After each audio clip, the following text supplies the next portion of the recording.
18 people have died in flooding across Central Europe. The Polish government has warned that the worst is still to come. The peak's expected to hit tomorrow in the city of Wrocław in western Poland. Further south, water levels in Nysa have been receding. Its 44,000 residents had been ordered to evacuate. This local resident was working overnight to help protect the city. People were carrying sandbags. There was a human chain here, and people were passing on the sandbags to each other. The helicopter was also carrying sand in big bags, and they were dropping it to enforce the wall throughout the night until around 4 or 5 o'clock in the morning. Michalina Bednarek is a local journalist and told us about what the floodwaters have left behind. Tuesday, it seems that Nysa is safe, but still many houses, especially on the outskirts of the city, are still standing in water. So, people lost their homes, everything that they had worked their whole lives. So this is still very difficult. And that's why I'm standing in the mud, because I'm talking to these people. Poland's Deputy Climate Minister, Ursula Zielinska, said there's a clear cause to this, and it's called climate change. Well, the British Foreign Secretary David Lammy said this morning that while he was in post, action on the climate and nature crisis would be central to all that the Foreign Office does. We need a hard-headed, realist approach towards using all levers at our disposal, from the diplomatic to the financial. And I say to you now, these are not contradictions, because nothing could be more central to the UK's national interests than delivering global progress on arresting rising temperatures. So how can the Foreign Office make a difference? Gaia Vince is a science journalist and the author of Nomad Century, How Climate Migration Will Shape the World. Good afternoon. Good afternoon, Sarah. Gaia, can we actually start with Poland? Because I think you were there very recently and seeing what they have been trying to do to avoid this kind of thing. Yeah, I mean, it's the point that David Lammy was making really is that this is a Foreign Office issue. This is a planetary situation. I mean, when I was in Poland, it was over the weekend, and the weather forecasts were already warning that this was going to be an issue, and people were trying to adapt. They were putting in place all kinds of protective measures. But the point is, these enormous Earth systems are too powerful for many of our adaptation methods. And, Earth systems don't care about our invented national borders.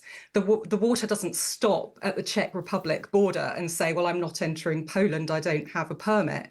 It is crossing, and these are cross-border issues. These are regional, global issues, and they require a global alliance, a global approach to dealing with them. So what does that mean for what, for example, the British Foreign Office can do about it? Well, these are diplomatic issues from the impacts that people are experiencing. What we're doing as we heat the atmosphere, as we put these greenhouse gases into the atmosphere, is creating more extreme conditions and making parts of the world increasingly unlivable. It's either unlivable for days, weeks and months, as we're going to see in parts of Central Europe, or for months and years. And we've seen people across the global south, particularly around this sort of tropical area. And that stretches, across continents. We're seeing the whole of parts of Africa being affected. If we look ahead in the global climate models in the decades to come, we're going to see enormous places home to billions of people being made increasingly unlivable. So, in terms of dealing with prospective migration from these areas, whether we're talking about the migration of health problems like the insects that are already arriving in Europe, or whether we're talking about people, families, industry, agriculture, all of those things, it requires global agreements which just are not there. Many people don't have, passports or citizenship, and they're not able to cross borders. We're seeing this incredible increase in anti-migrant narrative with the rise of populist leaders in the far right across Europe. But also, if we look at the global energy transition, this is an enormous undertaking, and that too requires enormous amounts of diplomacy as we move from the 20th century dominated petrostates to a world of electrostates. How are we going to deal with that? To come back to this idea of what the Foreign Office can do, because you're predicting a huge, the prediction is huge migration moves as a result of climate change. What are you saying that the Foreign Office should be doing now?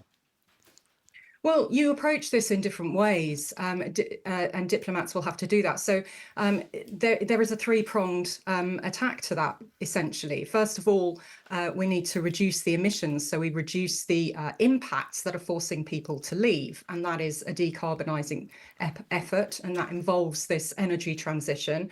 In terms of helping poorer countries finance the deployment of renewable technologies, dealing with, the fact that one country, China, dominates clean tech, the industries, from batteries to wind turbines, to PV, to essential minerals, all of that. This requires international diplomacy. But then the next step, of course, is adaptation.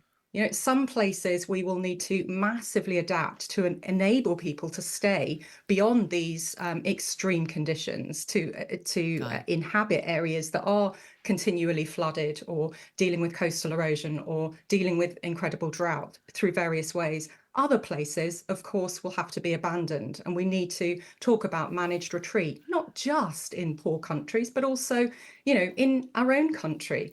And that is something that countries, the neighboring countries and the regions, and then globally, we all have to agree to. How are we going to deal with people who cannot live in the places where they were born? Gaia Vince, thank you very much.